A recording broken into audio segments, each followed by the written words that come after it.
स्तोत्रसंहिता 32 आपण आळीपाळीने वाचूया. ज्याच्या अपराधाची क्षमा झाली आहे, ज्याच्या पापावर पांघरून घातले आहे, तो धन्य. ज्याच्या हिशेबी परमेश्वर अनितीचा दोष लावित नाही व ज्याच्या मनात कपट नाही तो मनुष्य धन्य. मी गप्प राहिलो होतो तेव्हा सतत कणण्यामुळे माझे हाडे जीर्ण झाली. कारण रात्रंदिवस तुझ्या हाताचा भार माझ्यावर होता. उन्हाळ्याच्या तापाने सुकावा तसा माझ्या मनातला जीवन रस सुकून गेला आहे. मी आपले पाप तुझ्याजवळ कबूल केले. मी आपली अनिती लपवून ठेवली नाही. मी आपले अपराध परमेश्वराजवळ कबूल करीन असे मी म्हणालो, तेव्हा तू मला माझ्या पापदोषाची क्षमा केली. यासाठी तू पावण्याची संधी आहे तोच प्रत्येक भक्ताने तुझी प्रार्थना करावी. जलांचा महापूर आला तरी त्याला त्याचा स्पर्श होणार नाही. तू माझे आश्रयस्थान आहेस. तू संकटापासून माझे रक्षण करशील. तू मुक्ततेच्या स्तोत्रांनी तू मला वेढीशील. मी तुला बोध करीन ज्या मार्गाने तुला गेले पाहिजे त्याचे शिक्षण तुला देईन.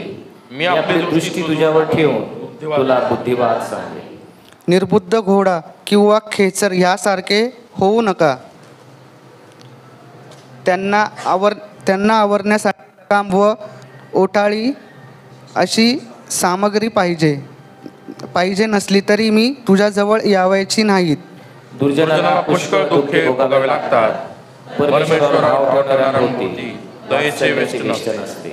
शेवटचं वचन आपण सर्वजण मिळून बोलू. अहो नीतिमानांनो, परमेश्वराच्या ठायी आनंद उत्सव करा.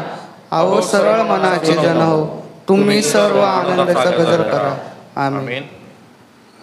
यावेळेस जुन्या करारातून लेवीचा ग्रंथ याचा 17वा अध्याय आणि त्यातील 10 ते 14 वचन आपण ऐकणार आहोत. लेवीय 17 10 ते 14 पान क्रमांक 143.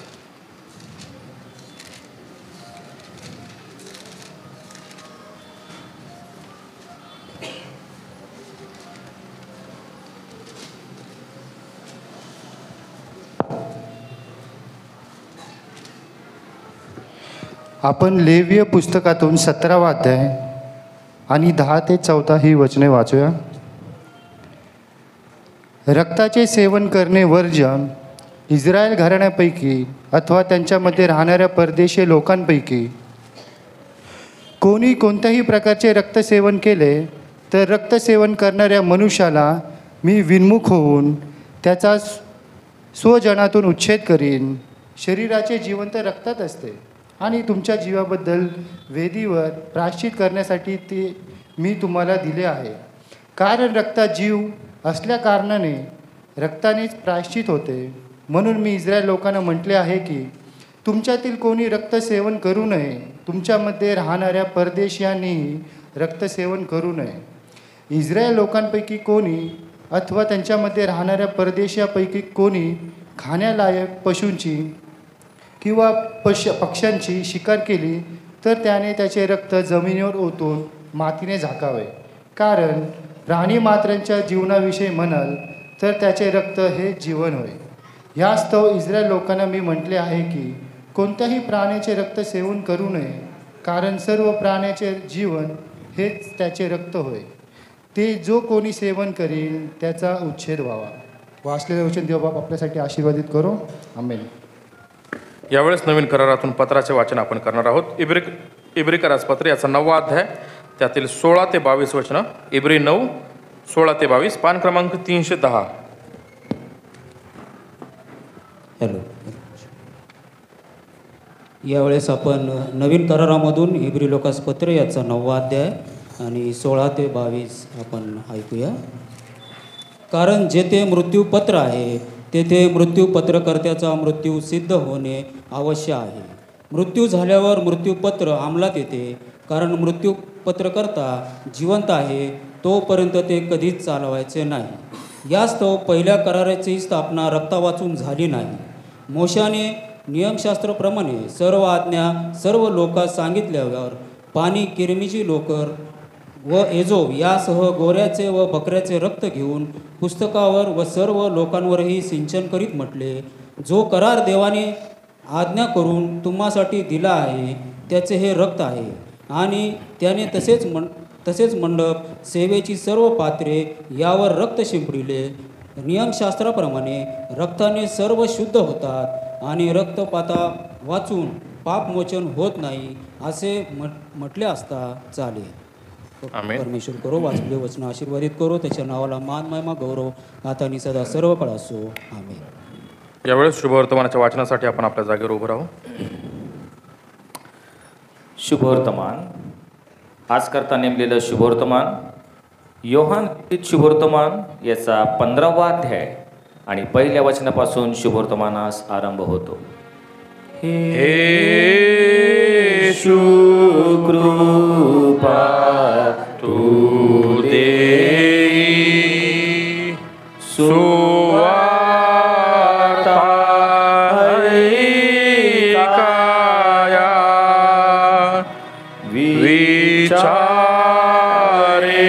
शब्दे करणे ती सदा पाळाया.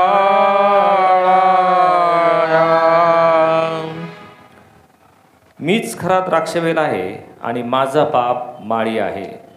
माझ्यातील फळ न देणारा प्रत्येक फाटा तो काढून टाकतो आणि फळ देणाऱ्या फाट्याला अधिक फळ यावे म्हणून त्या प्रत्येकाला तो साफसूफ करीतो. हे वचन जे मी तुम्हाला सांगितले त्यामुळे तुम्ही आता शुद्ध झालाच आहात. तुम्ही माझ्यामध्ये राहा आणि मी तुम्हामध्ये राहीन. जसे फाटा वेलेत राहिल्या वाचून त्याला आपल्याजवळ फळ देता येत नाही, तसे माझ्यामध्ये राहिल्या वाचून तुम्हालाही देता येणार नाही. मीच वेल आहे, तुम्ही फाटे आहात.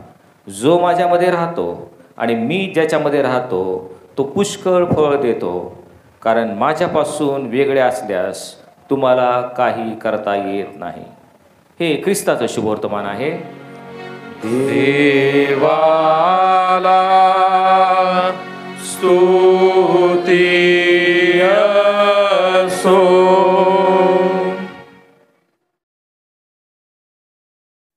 स्वर्गीय पित्या, तुझं वचन जे आमच्या पावलांकरता दिवा व आमच्या मार्गावर प्रकाश असा आहे, त्या वचनाकडे आम्ही येतो. बोल प्रभू, आम्ही तुझे दास ऐकत आहोत. आम्हाला ऐकणारे कान, समजणारं मन आणि त्याप्रमाणे कृती करणारा अंतःकरण तू द्यावंस अशी आम्ही तुझ्याकडे प्रार्थना करतो. धन्यवाद प्रभू येशू ख्रिस्त, याच्या नावाने मागितलं म्हणून तो ऐक. आमेन.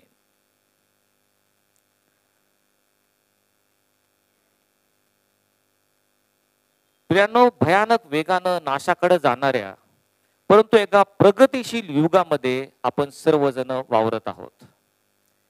21व्या शतकामध्ये जगत असताना शास्त्र आणि तंत्रज्ञान याची इतकी मोठी प्रगती झाली आहे आणि त्याचा लाभ आपल्या सर्वांना मिळत आहे. अत्याधुनिक जगामध्ये आपण जगत असताना अनेक सुखसोयी आपल्याला प्राप्त होत आहेत.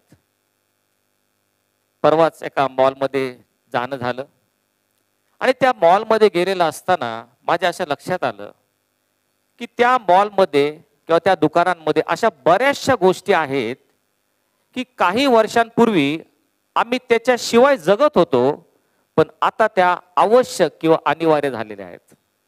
आता ती आमची गरज झालेली आहे, त्याशिवाय आम्ही राहूच शकत नाही. अशा अनेक गोष्टी माझ्या लक्षात आल्या. जी जुनी पिढी आहे त्यांना मी या ठिकाणी विचारेल, साधारण एक 4 दशकं मागं 40 वर्षापूर्वी साधारण 1980-90 या सालामध्ये आपण जाऊयात. त्यावेळेस आपलं जीवन कसं होतं. त्या मॉलमध्ये मी पाहिलं त्यावेळेस मोबाईल्स, लॅपटॉप्स, इंटरनेट आहे. 40 वर्षापूर्वी असं काय होतं का आपल्याकडं? अजिबात नव्हतं. त्याच्याशिवाय जीवन जगत होतो आपण. सगळ्यांचं सुखासुखी जीवन चाललं होतं. त्यापासून काय आडलंय असं नाही झालं. पण आज जर आपण त्याला विचारलं, तासभर जरी आपल्यापासून मोबाईल दूर झाला तर आपल्याला काय वाटतं? काहीतरी कुठेतरी चुकलंय. मोबाईल हे अनिवार्य झालेलं आहे. आम्हाला मोबाईल लागतोच. लहान लहान मुलांना देखील. कालच्याच पेपरला एक लेख होता की पाश्चात्य देशामध्ये 2 वर्षाखालील मुलांना मोबाईलपासून मज्जाव करण्याची स्थिती आलेली आहे, कारण इतकं त्या मोबाईलचं ॲडिक्शन त्या ठिकाणी झालेलं आहे. त्यामुळं मोबाईल, लॅपटॉप, इंटरनेट, त्याचप्रमाणे इंटरनेट बँकिंग. आजकाल आपण सगळे व्यवहार कसे करतो? नुसते जीपेवर ऑनलाईन करतो. पूर्वीच्या काळी बँकेत जाऊन रांगा लागायच्या, कारण हाताने ते पासबुक लिहिले जायचे, नाही का? म्हणजे ह्या सर्वांशिवाय जीवन चाललं होतं. त्या काय आपल्यासाठी अनिवार्य अशा गोष्टी नव्हत्या. 40 वर्षापूर्वी विचार करा, घरामध्ये air conditioner, air cooler, refrigerator, colour T V होता का आपल्या घरामध्ये? पण जीवन चाललं होतं. माठातलं पाणी प्यायचो. टी व्ही ब्लॅक व्हाईट होता आणि फक्त दूरदर्शन एवढे एकमेव चॅनल असायचं. पण आज 24 तास 50हून अधिक 101 चॅनल्स आहेत. परंतु हे 40 वर्षापूर्वी नव्हतं. त्याच्याशिवाय आपण जीवन जगत होतं. हे अनिवार्य असं नव्हतं. 40 वर्षापूर्वीचा विचार करा, विमान प्रवास किती जण करायचे? फार कमी. जे व्यावसायिक आहेत, बिझनेसमन आहे, त्यांच्यासाठी विमान प्रवास ठीक होता. पण आपल्या सामान्य माणसाला परवडणारं नव्हतं. आज लाखो लोक, सामान्य मनुष्य विमानाने इकडे तिकडे प्रवास करत आहे. पूर्वी ते अनिवार्य नव्हतं, पण आता ते जसं काय जणू काय काळाची गरज अशी ती झालेली आहे. आजकालचे मॉल्स पहा, मॅकडॉनल्ड्स, KFC ही नावं ऐक्यवाद देखील नव्हते. ती अनिवार्य नव्हती, परंतु आता ते आवश्यक असे झालेले आहेत. परंतु अशाच प्रकारे ख्रिस्ती विश्वासणारे म्हणून ख्रिस्ती विश्वासणाऱ्यांच्या जीवनात अशा काही गोष्टी आहेत की ज्या अनिवार्य आहेत, ज्या अतिशय आवश्यक आहेत, आणि त्या आपण आज पाहायला जाणार होतो. आपण आत्ताच पाहिलं, आपल्या जीवनात अनेक गोष्टी आहेत की ते अनिवार्य नाहीत, आवश्यक अशा नव्हत्या, आता त्या झाल्या आहेत. परंतु ख्रिस्ती जीवनामधील 3 अनिवार्य गोष्टी ज्या अतिशय आवश्यक आहेत, त्याला कुठलाही पर्याय नाही, त्या गोष्टी असणं आवश्यक आहे, गरजेचं आहे, त्याचं मोठं अगत्य आहे. अशा ख्रिस्ती जीवनातील 3 अनिवार्य गोष्टी. त्यातली पहिली गोष्ट, इब्री लोकास पत्र याचा 9वा अध्याय आणि 22वा वचन. त्या ठिकाणी असं म्हटलं आहे, रक्ताने बहुतेक सर्व काही शुद्ध होते आणि रक्त ओतल्या वाचून पाप क्षमा नाही. ख्रिस्ती जीवनातील अति महत्वाची आणि अगत्य असलेली अनिवार्य गोष्ट म्हणजे रक्त ओतल्या वाचून पाप क्षमा नाही. हे आम्ही लक्षात घेणं महत्वाचं आहे. ह्या गोष्टीला कुठल्याही पर्याय नाही. मनुष्य पापी आहे. देवाचं वचन आम्हाला सांगते, सर्वांनी पाप केला आहे आणि देवाच्या गौरवाला ते अंतरले आहेत. नीतिमान कोणी नाही, एक देखील नाही. आणि जर तुम्ही पापी आहात तर तुमच्या पापांच्या क्षमेसाठी रक्त ओतलं जाणं अनिवार्य आहे. It is compulsory. ते आवश्यक आहे. त्याच्याशिवाय पापक्षमा नाही. आणि म्हणून हे समजून घेणं, याचं गांभीर्य ओळखणं फार महत्वाचं आहे. 2000 वर्षापूर्वी देवाचा पुत्र मानवी देह धारण करून प्रभू येशू ख्रिस्ताच्या रूपामध्ये त्या काळवरीवरील मधल्या वधस्तंभावर जर खिळला गेला नसता, त्याचं निष्पाप, निर्दोष, निष्कलंक रक्त जर त्याने आमच्यासाठी सांडलं नसतं, तर आमचा कधीच आणि कधीच पापांची क्षमा मिळू शकली नाही असती. कारण एक अनिवार्य गोष्ट आहे, रक्त ओतल्या वाचून पाप क्षमा नाही. हे समजून आम्ही कधी मेजाजवळ येतो का? त्याचं गांभीर्य आम्ही कधी ओळखलं आहेत का? आमच्या पापांची क्षमा रक्त ओतल्यापासून होत नाही, कारण हेच आम्हाला पवित्र शास्त्र सांगते. ज्यावेळेस परमेश्वराने आदम आणि हव्वेला निर्माण केलं, ते पवित्र स्थितीमध्ये होते, परंतु देवाची आज्ञा त्यांनी मोडली.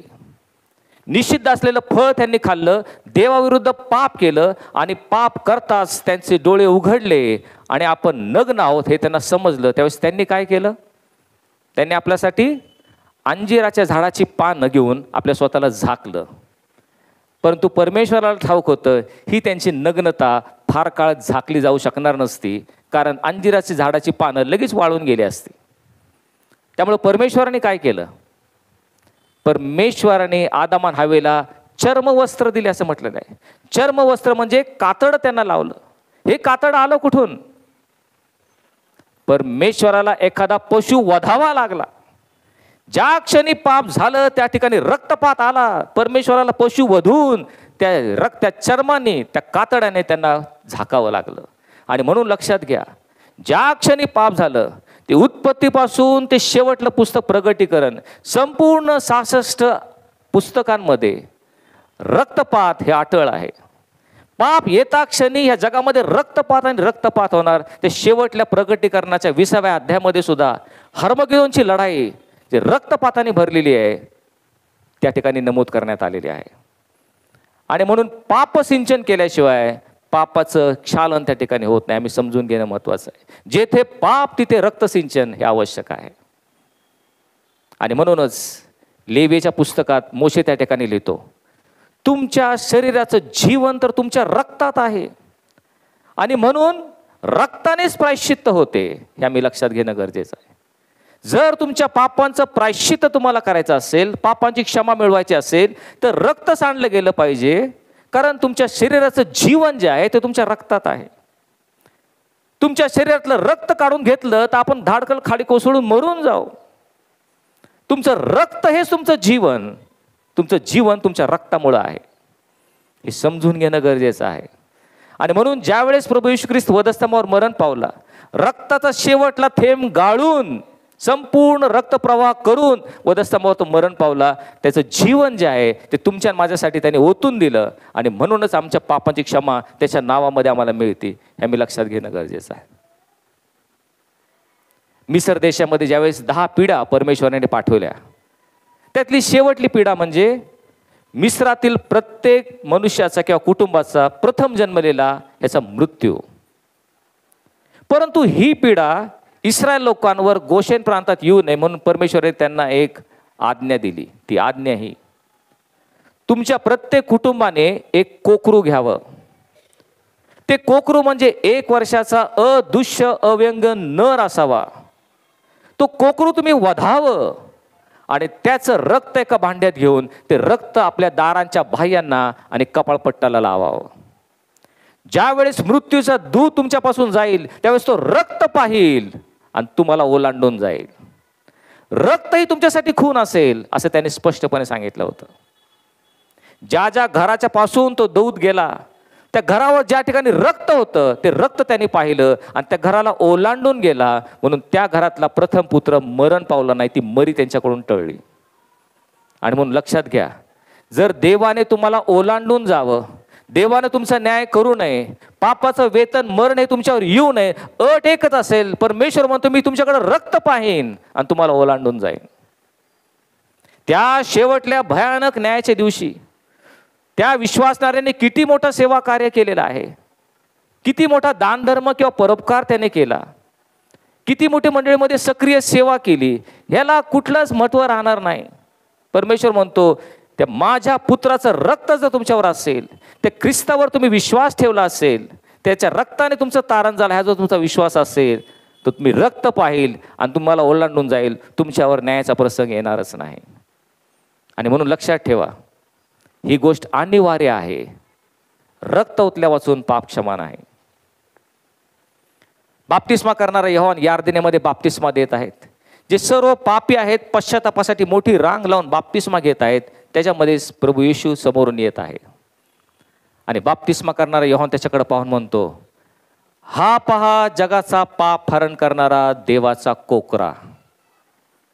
येशू ख्रिस्त आहे पण तो त्याला देवाचा कोकरा म्हणून संबोधत आहे. याचं कारण काय? कारण तत्कालीन जगामध्ये यहुदी लोक वलांडणाचा सण पाळत होते आणि वलांडणाच्या दिवशी त्या मंदिरासमोर प्रत्येक कुटुंबाचा एक असं कोकरू आणून ते कोकरू वधायचे. कारण गेल्या वर्षभरातील आमच्या पापांसाठी प्रायश्चित्त म्हणून कोकरू वधण्यात येत होतं. त्या साली त्या मंदिरासमोर 2.5 लाख यहुदी कुटुंब आलेले असताना 2.5 लाख कोकऱ्यांचा वध त्या ठिकाणी होत होता. रक्तांचे पाठ त्या ठिकाणी वाहत होते. त्याच दिवशी त्याच वेळेस त्या यरुशलेमच्या वेशी बाहेर काळवरी टेकडीवर जगाचं पाप हरण करणारा देवाचा कोकरा म्हणून येशू ख्रिस्त त्या ठिकाणी वधला गेला, मारला गेला. योग्य वेळी योग्य कारणासाठी आमच्या पापांची सार्वकालिक सुटका व्हावी म्हणून येशू त्या ठिकाणी वधला गेला, ज्याला आपण उत्तम शुक्रवारी आपण तो दिवस पाळतो. आणि तो त्या ठिकाणी वधला गेला म्हणूनच माझ्या पापांची क्षमा आहे, हे मी लक्षात ठेवणं गरजेचं आहे. कारण रक्त ओतल्या वाचून पाप क्षमा नाही. आता दरवर्षी कोकरू वधायची गरज नाही, एकदाच जगाचा पाप हरण करणारा देवाचा कोकरा वधला गेलेला आहे. आणि म्हणून हे फार महत्त्वाची गोष्ट समजून घेणं आवश्यक आहे. जर तुम्हाला सार्वकालिक जीवन हवं आहे, तुमचं तारण होऊन स्वर्गात तुमचा प्रवेश करायचा असेल तर अट एक आहे, पापाचा लवलेशही तुमच्या माथी दिसता कामा नये. कारण असं आहे की स्वर्गामध्ये पापाचा शिरकाव होत नाही. प्रगटीकरणाच्या पुस्तकामध्ये स्पष्टपणे लिहिलेले आहे, कुठली अनिती तिथे शिरकाव करू शकत नाही. जर तुम्हाला स्वर्गात प्रवेश करायचा आहे, तुमच्या डोक्यावरील प्रत्येक पाप नष्ट झालं पाहिजे. पाप त्या ठिकाणी पापाचं मोचन झालं नाही तर तुमचा स्वर्गात प्रवेश नाही. आणि एकाच गोष्टीने ते मोचन होतं. येशूच्या रक्ताद्वारे माझ्या सर्व पापाची क्षमा मी मागितली तर पाप विरहित असा माझा सार्वकालिक जीवनात प्रवेश होतो. प्रत्येक पाप धुतलं जाणं गरजेचं आहे. प्रियानो, त्या न्यायाच्या दिवशी तुमच्या ठाई एक जरी पाप असं आढळलं की ज्याची तुम्ही क्षमा मागितली नाही, ज्याच्याविषयी पश्चाताप केला नाही, तर मला तुम्हाला सांगू द्या, तुम्हाला वाईट वाटेल पण तुमचा स्वर्गाच्या राज्यात प्रवेश होणार नाही. कारण पापाचा शिरकाव स्वर्गात होत नाही. दुबईला काही काळ असताना एअरपोर्टवर जाणं येणं असायचं. आणि मग एअरपोर्टवर जाताना त्या ठिकाणी इमिग्रेशन असायचं, एक मेटल डिटेक्टर असायचं. आणि मग त्या मेटल डिटेक्टरमधून तुम्ही आत जायचं. कारण विमानात जाण्यापूर्वी तुम्ही सर्व त्या कुठलाही धातू तुम्ही घेतलेला नाही याची खात्री त्यांना पटवायची असायची. आणि म्हणून एक मनुष्य त्या ठिकाणी पाहिला, तर मेटल डिटेक्टरवरून जात असताना ताबडतोब त्या ठिकाणी बेल वाजली. आणि म्हणून त्याला परत बोलवण्यात आलं. त्यांनी पाहिलं तर हातात घड्याळ घातलं होतं. ते मेटल होतं म्हणून त्याला जाता येत नव्हतं. आणि म्हणून त्यांनी घड्याळ काढून ठेवलं. पुन्हा आत गेला. पुन्हा बेल वाजली. त्याने थोडंसं आसपास पाहिलं तर त्याच्या खिशामध्ये त्याची पर्स होती. पर्स काढायला तो विसरला होता. त्या पर्समध्ये काही नाणी असतात आणि ते मेटलने बरोबर डिटेक्ट झाल्यामुळं त्याला पुढं जाऊ शकत नव्हता. त्यांनी पर्स काढून ठेवली. पुन्हा त्यातून गेला. पुन्हा बेल वाजली. त्याने आजूबाजूला तपासून पाहिलं तर मागच्या खिशामध्ये एक चावी होती, छोटीशी चावी. ती चावी तिथं असल्यामुळं त्याला पुढं जाता येत नव्हतं. कारण तो मेटल डिटेक्टर प्रत्येक छोटी गोष्ट देखील त्या ठिकाणी तपासून पाहतो. पुन्हा मागाला. पुन्हा गेला तर पुन्हा ते वाजलं. त्यावेळेस सगळेजण थोडेसे वैतागले. तो ऑफिसर देखील म्हटलं, नीट पहा तुझ्याकडं काय आहे. त्याने सगळं पाहिलं पण कुठंच काय त्या ठिकाणी सापडत नव्हतं. तो ऑफिसरने नीट त्याला न्याहाळून पाहिलं. आणि मग त्याला दिसलं की जे बूट त्याने घातले होते त्या बुटाच्या मागच्या बाजूला छोटंसं पत्र्याची तार होती. त्या पत्र्याच्या तारेमुळं त्याला जाता येत नव्हतं. ती ज्यावेळेस काढली त्यावेळेस त्याला पार जाता आलं. सांगायचं तात्पर्य असं, हे जे मेटल डिटेक्टर आहे ना, तुम्हाला कधीच असं जाऊ देणार नाही. छोट्यातले छोटा जरी त्या ठिकाणी मेटल असेल तर ते तुम्हाला दिसणार आणि ते तुम्हाला वॉर्निंग देणार आणि तुम्हाला ते पुढं जाऊ देणार नाही. त्यामुळं स्वर्गात जाण्याच्या पूर्वी तुमच्या जीवनामधलं छोटं पातक की ज्याची तुम्ही येशू ख्रिस्ताच्या रक्तामध्ये क्षमा मागितलेली नसेल, तुम्हाला पुढं जाऊ देणार नाही. तुम्हाला मागच राहावं लागेल. कारण रक्त ओतल्या वाचून पाप क्षमा नाही. संपूर्ण पापांची क्षमा ख्रिस्त येशूच्या रक्तामध्ये झालेली आहे असा विश्वास ज्यावेळेस तुम्हाला बसेल त्याच वेळेस तुम्हाला पुढे जाता येईल. आणि म्हणून ही ख्रिस्ती जीवनातील अनिवार्य गोष्ट, ह्याला कुठलाही पर्याय नाही, ह्याला दुसरा कुठलाही मार्ग नाही. एकच मार्ग आहे, रक्त ओतल्या वाचून पाप क्षमा नाही. हे आपण लक्षात घेणं गरजेचं आहे. ख्रिस्ती जीवनातील दुसरी अनिवार्य गोष्ट, अतिमहत्वाची गोष्ट ज्याला पर्याय नाही, ती म्हणजे इब्री लोकासपत्र 11वा अध्याय आणि 6वं वचन. त्या ठिकाणी असं म्हटलं आहे, विश्वासा वाचून देवाला संतुष्ट करणे अशक्य आहे. It is impossible to please God without faith. विश्वासा वाचून देवाला संतुष्ट करणे अशक्य आहे. जर त्या देवाला तुम्हाला संतुष्ट करणारं जीवन जगायचं असेल, त्याच्या इच्छेप्रमाणे तुम्हाला जीवन जगायचं असेल, तर विश्वास हे एकच साधन आहे, त्याला दुसरा पर्याय नाही. हे अगत्याचं आहे. विश्वासा वाचून देवाला संतुष्ट करणे अशक्य आहे. देवाला संतुष्ट, देव ते संतुष्ट कसा होतो हे आपण लक्षात घेणं गरजेचं आहे. अनेकदा आम्हाला वाटतं की देवाने, परमेश्वर चांगला आहे आणि म्हणून त्याने आमच्यावर अनेक आशीर्वाद पाठवलेले आहेत. मला उत्तम नोकरी मिळालेली आहे, माझी भरभराट होत आहे, माझं सगळं सुखासुखी जीवन चालू आहे, म्हणजे देव माझ्यावर संतुष्ट असेल असा जर तुमचा विश्वास असेल तर तो गैरसमज आहे. देवाने तुम्हाला आशीर्वादित केलं याचा अर्थ तो तुमच्यावर संतुष्ट असेलच असा होत नाही. विश्वास नसेल तर अरण्यातील, रानातील 40 वर्ष भटकंती करणारे इस्रायल लोक, त्यांच्याकडे पहा. या पिढीसाठी देवाने सर्वतोपरी सर्वाधिक चमत्कार या पिढीसाठी परमेश्वराने केलेले आहेत. 40 वर्ष रानात भटकंती करत असताना तांबडा समुद्र पुढे आला. परमेश्वराने तो त्यांच्यासाठी चमत्कारिकरित्या दुभांगला. तहान लागली, खडकातून पाणी दिलं. रोज त्यांच्यासाठी स्वर्गातून मानना, एक चमत्कारिक त्या ठिकाणी भोजन स्वर्गातून त्यांना येत असत. स्वतः परमेश्वर दिवसा मेघस्तंभ आणि रात्री अग्निस्तंभ त्यांना संरक्षण देण्यासाठी परमेश्वर त्यांच्या समोर चालत होता. काय मोठा चमत्कार! आपल्यामध्ये जर हा चमत्कार झाला असता तर आपण किती धन्य झालो असतो. त्यांना मांस खावंसं वाटलं, लेवी पक्ष परमेश्वरांनी पाठवले. त्यांचे 40 वर्षात कपडे जीर्ण झाले नाहीत की पायतान कुजले नाहीत. इतके मोठे चमत्कार करून सुद्धा करंथीकराच्या पत्रामध्ये संत पाऊल लिहितो, देव त्यांच्याविषयी संतुष्ट नव्हता. परमेश्वराने त्यांच्यासाठी चमत्कार केले, त्यांना सहाय्य केली, कारण तो चांगला आहे. पण याचा अर्थ देव त्यांच्यावर संतुष्ट होतच असं होत नाही. देव त्यांच्यावर का संतुष्ट नव्हता हे देखील आम्ही बघणं गरजेचं आहे. याचं पहिलं कारण तो सांगतो, त्यांनी लोभ धरला.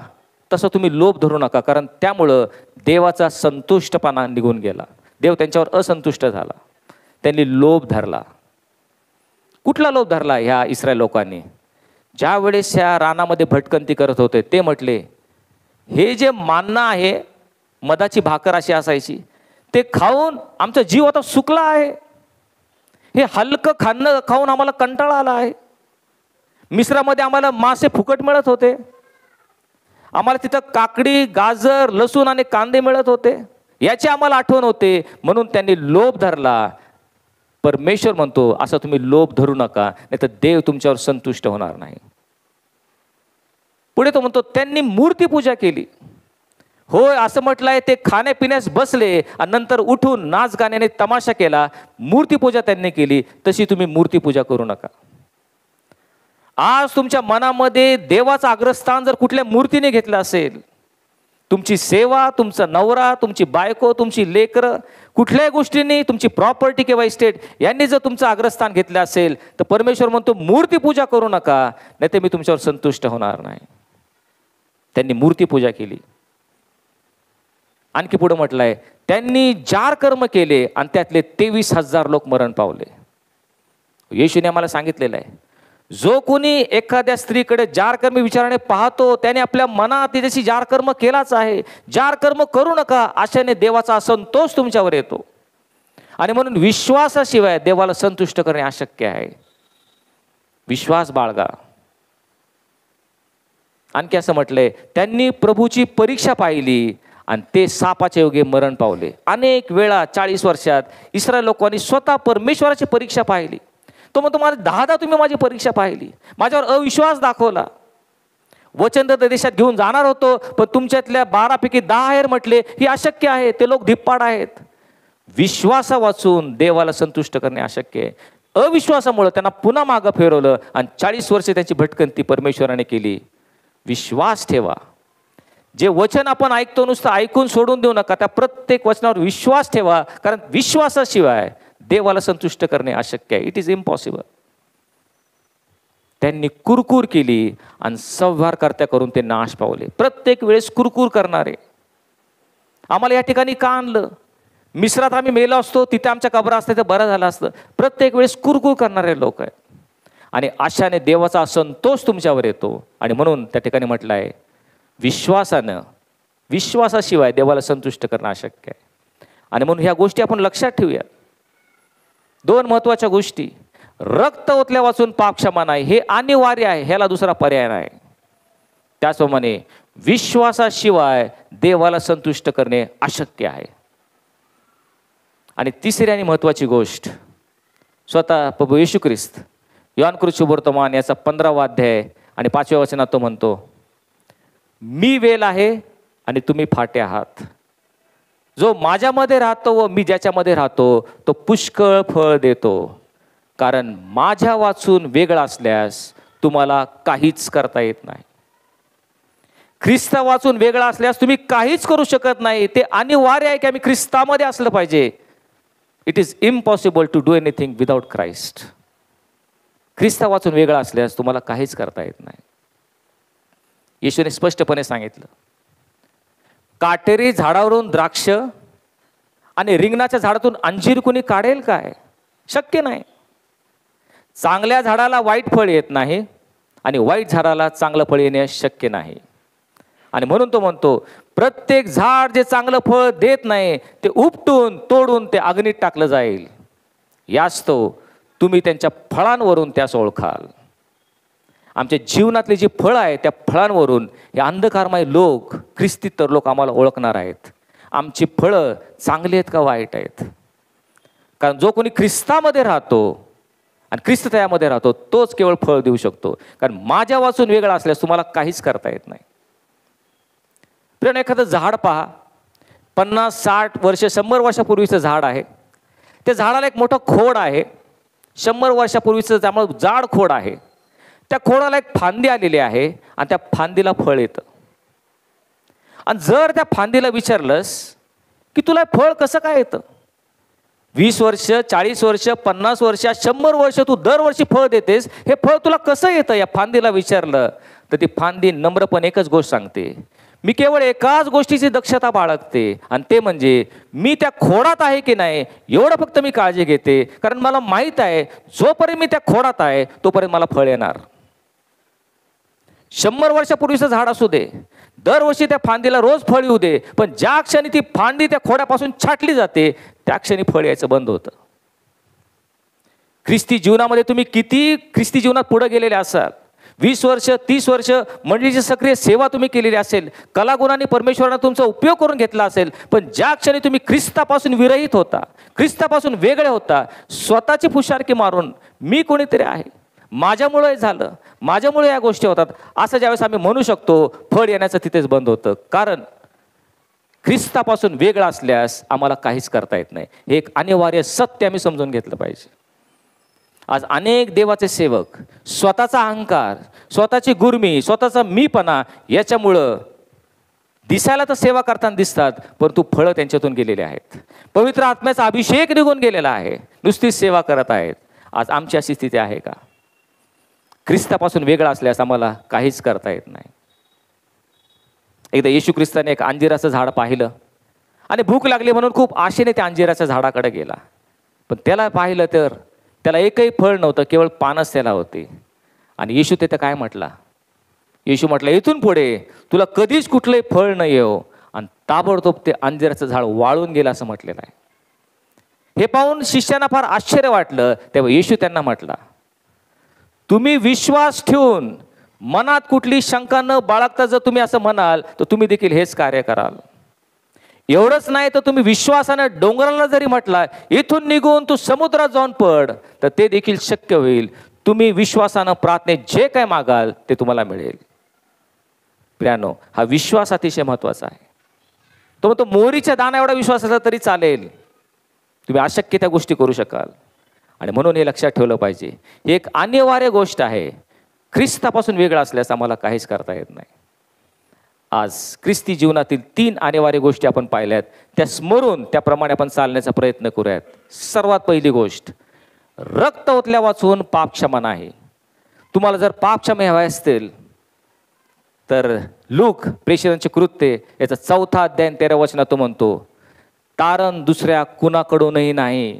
पुन्हा एकदा सांगतो, तारण दुसऱ्या कुणाकडूनही नाही, जेणेकडून आपलं तारण व्हावं असं दुसरं नाव आकाशाखाली मनुष्यामध्ये कुठंच दिलेलं नाही. केवळ येशूकडूनच तारण आहे. का?